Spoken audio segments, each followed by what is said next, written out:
Organized by YRP Trust, Lions Club International, District 320 E. BBC మీ నిజమైన సంపద. 21st Century IS. ఆమె గెలుపు ఎమ్మటి ఉరికిందా, ప్రయత్నం ఎమ్మటి ఉరికిందా? ప్రయత్నం ఎమ్మటే, గెలుపు ఎమ్మటే. సో మౌనిక గారు ఇంత సక్సెస్ కావడానికి ఎందుకు నాకు ఒక రెండు మాటలు రాశాను. గెలుపు వెనుక పరుగెత్తకుండా ప్రయత్నం వెనుక పరుగెత్తు బాబు, గెలుపు ఎప్పటికైనా నీ వెనుక పరుగెడుతుంది. గెలుపు వెనుక పరిగెత్తకుండా ప్రయత్నం వెనుక పరిగెత్తు అంటే యూ షుడ్ వర్క్, ప్రయత్నం చేస్తుండాలా, ఆటోమేటిక్గా గెలుపు మీ ఎమ్మటి వస్తుంది.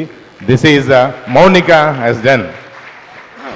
ముందు doctor Sucharitha is a DG gynaecologist garu, doctor gynaecologist MD gynaecologist doctor Sucharitha garu, Nalgonda వాస్తవ్యులు. Since so many years are she staying here and entire family.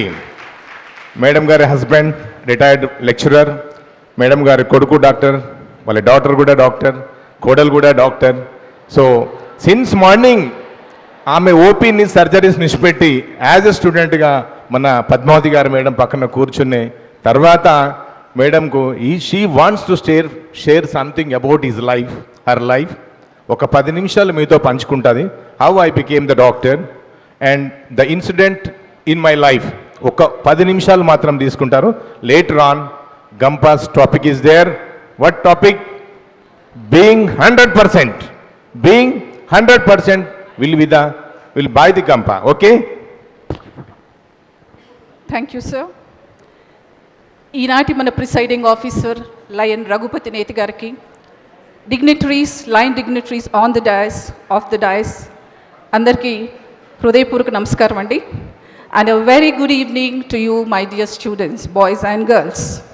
చాలామంది మీరు నా చేతుల్లో పుట్టిన వాళ్ళు ఉండొచ్చు, బికాజ్ ఐ హీన్ a gynaecologist here for very very long time. Thank you. ప్రొద్దున మా గురువుగారు జగిని భీమయ్య గారు వచ్చి గంప నాగేశ్వర గారిని పరిచయం చేసి ఒక 10 నిమిషాలు ఈవిడ కూడా మాట్లాడే అవకాశం ఇవ్వండి అన్నారు. నేను చాలా కంగారు పడిపోయాను. ఈరోజున్న ఫ్యాకల్టీ ఎలాంటి ఫ్యాకల్టీ? ఇంటర్నేషనల్ ఫ్యాకల్టీ, అద్భుతంగా మాట్లాడే వక్తలు.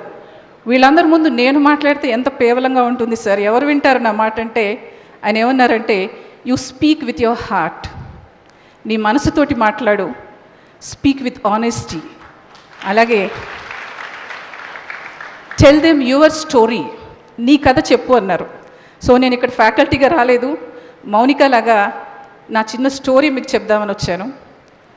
యునో, నేను ఇలాగే ఇంతకుముందు ఒక మీటింగ్లో ఆ రోజు అందరూ ఎంబీబీఎస్లో సీట్ వచ్చిన పిల్లలందరినీ కూర్చోబెట్టి నన్ను పిలిచి, పిల్లల్ని కొంచెం ఇన్స్పైర్ చేయండి, ఏదైనా మెసేజ్ ఇవ్వండి అన్నారు. సో నేను పిల్లల్ని అడిగాను, మీరు ఎందుకురా మీరు డాక్టర్ అవ్వాలనుకుంటున్నారు అంటే, కొంతమంది ఏమో సేవ చేయాలండి మేము అందుకని అన్నారు. కొంతమంది ఏమో మా అమ్మ నాన్న మమ్మల్ని పోరారండి, మా అమ్మ నాన్న కోరిక మీద మేము డాక్టర్లు అవుతున్నాం అన్నారు. తల్లిదండ్రులను అడిగాను, మీరెందుకండి మీరు మీ తల తాకట్టు పెట్టి మీ పిల్లల్ని డాక్టర్ చేయాలనుకుంటున్నారు అని. వాళ్ళు ఏమన్నారంటే, దీనికి ఉద్యోగ అవసరం లేదండి, పిల్లలు ఇండిపెండెంట్గా బతికేయచ్చు, ఏ చిన్న సందులోనన్నా పెట్టుకొని they can have their own life. అలాగే ఆర్థికంగా చూసుకుంటే లైఫ్లో ఉన్న ప్రొఫెషన్స్లో 5th ఎర్నింగ్ మనీ అన్నట్లు ఇది 5th పొజిషన్ అన్నమాట అని చెప్పారు. సరే, ఇవన్నీ చెప్పే ముందు నేను నా గురించి స్టోరీ చెప్తానని చెప్పా కదా.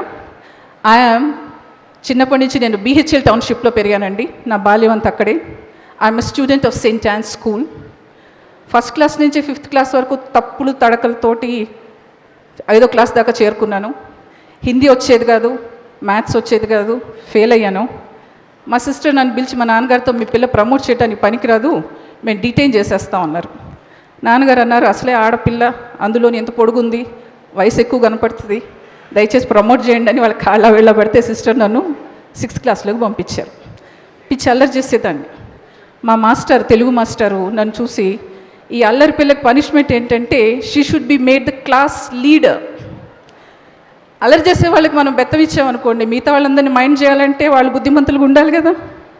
సో ఈ విధంగా నాకు తెలియకుండానే నేను నన్ను సంస్కరించుకోవటం మొదలుపెట్టాను.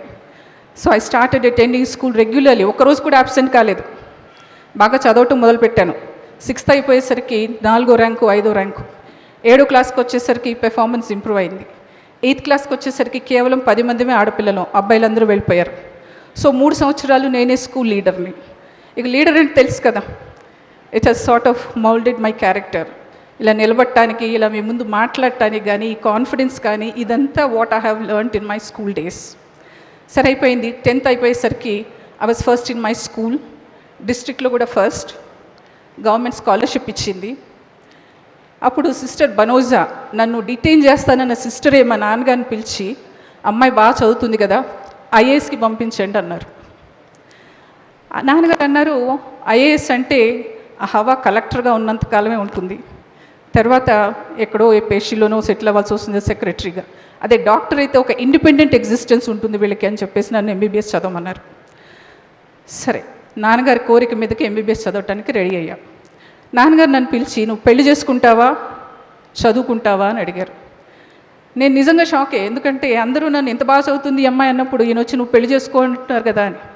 ఎందుకు నాన్నగారు ఇలా అడుగుతున్నారు అంటే, చదువు ధ్యాసంతా చదువు మీదే ఉండాలి, ఎటువంటి డిస్ట్రాక్షన్స్ ఉండకూడదు, నువ్వు అలా చదువుకోగలిగితేనే go to school.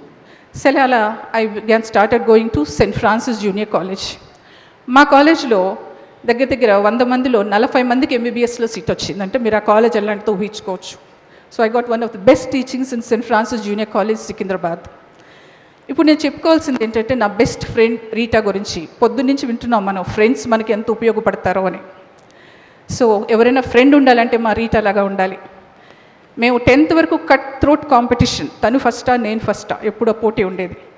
But once we entered intermediate, మా ఇద్దరి బర్నింగ్ డిజైర్ ఒకటే, ఎంబీబీఎస్లో సీటు సంపాదించుకోవాలి. అందుకోసం కష్టపడనే నిమిషం లేదు. 8 గంటలు శుభ్రంగా నిద్రపోయేవాళ్ళం, కానీ లేచి ఉన్న ప్రతి నిమిషం మా కోరిక తీర్చుకోవటారు. It was certain like burning desire, ఇది తప్పితే వేరే ఏం లేదు, I have to get a seat.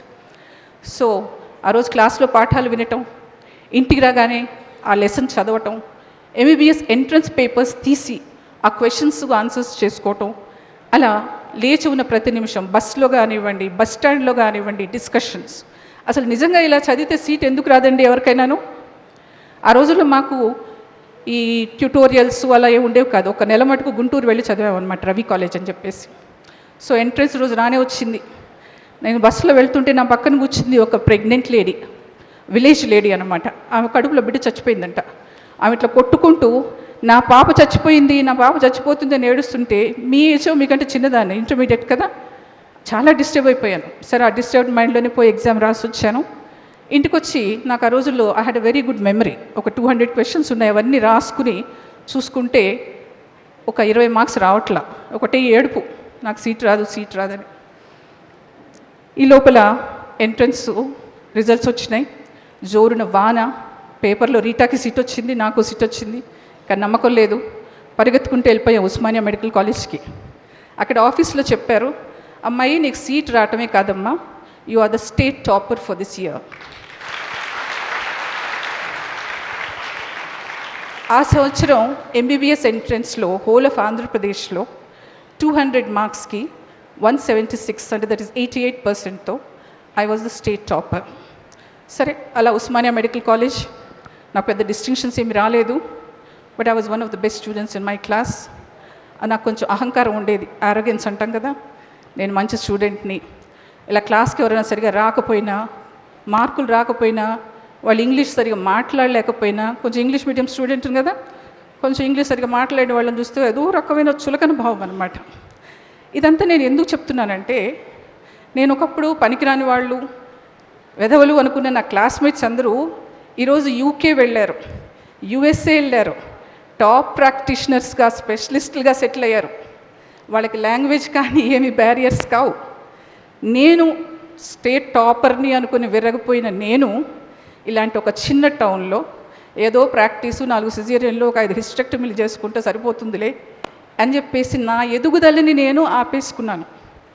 ఎందుకు చెప్తున్నానంటే, మనం ఒక హైట్ రీచ్ అయిన తర్వాత దాంతో సాటిస్ఫై కాకూడదు.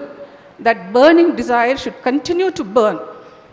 నేను ఇప్పటి వరకు నేను చెప్పిన నా కథలో నేను నేర్చుకున్న 4 పాఠాలు ఏంటంటే, ఫస్ట్ థింగ్ ఏంటంటే, మన పొటెన్షియల్ గుర్తించి కరెక్ట్ టైంలో మనకు కొద్దిగా ఎంకరేజ్మెంట్ దొరికితే, నాలాగా ఎందుకు పనికిరాని వాళ్ళు, ఫెయిల్ అయిన వాళ్ళు కూడా స్టేట్ టాపర్స్ కావచ్చు. Is it an inspiration for all of you? Yes. రెండో పాఠం ఏంటంటే, రీటా లాంటి ఫ్రెండ్స్ చాలా అరుదుగా దొరుకుతారు. ఎందుకంటే వాళ్ళు మన చేయి పట్టుకుని మనం అలసిపోయినా కూడా మనం నడిపించుకుంటూ తీసుకెళ్తారు. వాళ్ళతో పాటు మనం చాలా దూరం తీసుకెళ్తారు. ఇలాంటి ఫ్రెండ్స్ దొరకరు. వెతికి పట్టుకోండి, వాళ్ళని పోగొట్టుకోమాకండి. థర్డ్ది ఏంటంటే, మన ప్రాక్టీస్కిను మన చదువుకి సంబంధం లేదు. 5 సార్లు ఫెయిల్ అయ్యి డిమ్కిలు కొట్టిన వాళ్ళు కూడా మన ప్రాక్టీస్ బ్రహ్మాండంగా ఉండొచ్చు. గోల్డ్ మెడల్స్ వచ్చిన వాళ్ళు కూడా ఈగల్ని తోలుకుంటూ కూర్చోవచ్చు. మనకు కావాల్సింది ఏంటంటే కమ్యూనికేషన్ స్కిల్స్. అది మెడిసిన్లోనే కాదు, ఏ వృత్తిలోనైనా కూడా you should know how to communicate with people.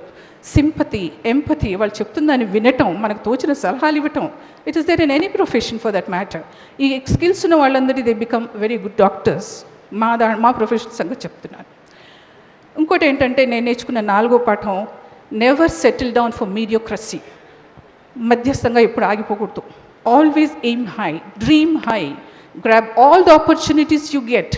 ఎందుకంటే to settle for anything less than your best. నీకు మంచి కెపాసిటీ ఉంది, నువ్వు రీచ్ అవ్వగలవు, కానీ మధ్యలో సాటిస్ఫై అయిపోయావు అనుకోండి, మన గిఫ్ట్ని మనం వేస్ట్ చేసుకున్న వాళ్ళం అవుతాం. So grab every opportunity you get. నేను ఇంకొకటి, అందరు చెప్తుంటారు, తృప్తి పడండి, జీవితంలో తృప్తి పడండి, తృప్తి పడితే మీకు మంచిది, ప్రశాంతంగా ఉంటారు. నేను చెప్తాను, ఎప్పుడూ అసంతృప్తిగా ఉండండి, నిరంతరం అసంతృప్తిగా ఉండండి. ఎందుకంటే ఎక్కడ మనం సంతోషపడిపోతామో, ఎక్కడ సంతృప్తి చెందుతామో, అక్కడే మన ఎదుగుదల ఆగిపోతుంది. అది గుర్తుపెట్టుకోండి. Keep on trying to achieve more and more. ఒక డిగ్రీ సంపాదించారా, ఒక మంచి ఉద్యోగం సంపాదించారా, ఇంకా పైకి వెళ్ళాలి, ఇంకా పైకి వెళ్ళాలి. Never be satisfied with life. That's what my advice is. And can I have 5 more minutes, sir? Shall I wind up? 2 minutes more. Okay. So now, చదువుకోవటం, ఎంట్రన్స్లు రాయటం, మార్కులు సంపాదించుకోవటం, మంచి ఉద్యోగం సంపాదించుకోవటం, కార్లు కొనుక్కోవటం, ఇదేనా చదువు అంటే? కాదు కదా. చదువు అంటే ఒక చదువు కాదు, విలువలు కూడా నేర్పించే విద్యే చదువు. సో మనం ఎలా బిహేవ్ చేయాలి, ఎలా ఆలోచన చేయాలి, ఇతరులతో ఎలా ఉండాలి, ఇవన్నీ నేర్పించేది మన చదువు. మీ ఇంపాక్ట్ అనేది మీ ఏజ్ గ్రూప్స్కే ఎందుకు టార్గెట్ చేస్తున్నారంటే, this is a golden period. The adolescent age is something, చాలా చేంజెస్ చాలా ఉధృతంగా వస్తాయి. ఫిజికల్, మెంటల్, సోషల్, స్పిరిచువల్, ఎన్నో మార్పులు వస్తాయి. ఎన్నో attractions, drugs, drinks, boyfriends, girlfriends, smoking, ఇవన్నీ అలవాటు అయ్యేది కూడా ఈ ఏజ్లోనే. మనం ఇవన్నీ తట్టుకుని నిలబడి ఒక ఎయిమ్ పెట్టుకుని పైకి వెళ్తామా? ఆకాశమే నీకు హద్దు. ఏంటి నీకు హద్దు? నువ్వు లోబడిపోయి ఇవి తప్పుడు పనులన్నీ నేర్చుకుని అయితే మనకి అధోపాతాళమే. అవునా కదా? నెక్స్ట్, ఇప్పుడు మనం వింటున్న మాటలన్నీ కూడా ఒక చెవితో విని ఒక చెవితో వదిలేయొచ్చు, లేదా we can take it in. 2 అబ్బాయిలు గురుగారిని అడిగారంట, సార్ మాకు గురుగారు మాకు వజ్రాలు వైఢూర్యాలు కావాలి, మేమేం చేయాలి అని. గురువుగారు ఇద్దరికి ఒక జోలు ఇచ్చి, సంచిచ్చి, 2 గుర్రాలు ఇచ్చి, మీరు ఈ ఎడారి దాటి వెళ్ళండి అన్నారు. కనపడిన ప్రతి రాయి దిగి సంచిలో వేసుకోండి. సో ఒకడేమో గురువుగారు చెప్పినట్టుగా ప్రతిసారి దిగటం, ప్రతి రాయి తీసుకుని సంచిలో వేసుకోవటం. ఒకడేమో అబ్బా ఎన్నిసార్లు దిగుతాం అని చెప్పేసి వదిలేశాడు.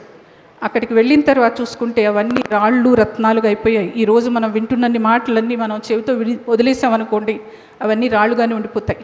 అవి మనం ఉపయోగించి మన జీవితానికి వాడుకుంటే ఇవన్నీ కూడా రత్నాలు, వజ్రాలుగా ఉంటాయి. ఇంకొక మాట, cell phone, overuse of computers, these are the evils of 21st generation, 21st century. మా పరిభాషలో చెప్తాను, ఏదైనా మందు వేసుకోవాలంటే ఒక చిన్న ట్యాబ్లెట్ కరెక్ట్ డోస్లో వేసుకోవాలి. అది ఎక్కువ వేసుకున్నాం అనుకోండి, ఏమవుతాం? ఎక్కువ డోస్ వేసుకుంటే వాంతులు, విరోచనాలు, సిక్ అవుతాం. ఇవి కూడా అంతే. మన మనుషుల మనుగడ కోసం, ఉపయోగం కోసం కనిపెట్టబడిన ఈ యంత్రాలన్నీ కూడా మనం ఎక్కువగా ఉపయోగిస్తే మనని మనం నాశనం చేసుకుంటాం. అవి మనకి కబళించేస్తున్నాయి. ఒక 4 అన్నదమ్ములు అడవుల్లో వెళ్తున్నారు. ఒక స్కెలిటన్ కనపడింది. వాళ్ళలో ఒకడు అన్నాడు, నేను దీనికి తెలుసా ఈ స్టోరీ? వాళ్ళలో ఒకడు ముద్దోడు, 3 మేధావులు. ఒకడు అన్నాడు, నేను దీన్ని స్కెలిటన్ చక్కగా నిర్మించగలను అన్నాడు. ఇంకొకతను అన్నాడు, నేను దీనికి మాంసం, కండరాలు ఇస్తానన్నాడు. మూడోవాడు అన్నాడు దీనికి నేను ప్రాణమే పోస్తాను అన్నాడు. నాలుగోవాడు అన్నాడు అన్నయ్య అది క్రూర జంతువురా, అది ప్రాణం పోసుకుంటే మనం చంపేస్తుంది అన్నాడు. పో అని చెప్పి నవ్వారు అన్నదమ్ములు. సరే వీడు స్టార్ట్ చేసేసరికి వీడు చెట్టు ఎక్కి కూర్చున్నాడు. సరే సింహం తయారైంది. అది జూల్ని ఒక్కసారి ఇలా విదిలించుకుని ముగ్గురిని తినేసింది. సో ఇప్పుడు మన అల్ట్రాసౌండ్ మెషిన్స్, సెల్ ఫోన్స్ ఇలాంటివన్నీ కూడా మనం కరెక్ట్గా ఉపయోగించుకోకపోతే రేపు మన మనుగడకే అవి ముప్పు తెస్తాయి. This is one advice I would like to give you all. So మీరు ఎంచుకున్న గమ్యంలో ఎక్కడ ఆగకుండా నిరంతరం అసంతృప్తిగా పైకి వస్తారని కోరుకుంటూ thank you for this opportunity. Thank you all. Thank you madam. Share చేసుకోవాలా అంటే మీ గోల్స్ని టార్గెట్స్ని కట్ చేయకండి. మీకు ఏ గోల్ అనుకుంటారు till to achieving the goal you should work ప్రయత్నం.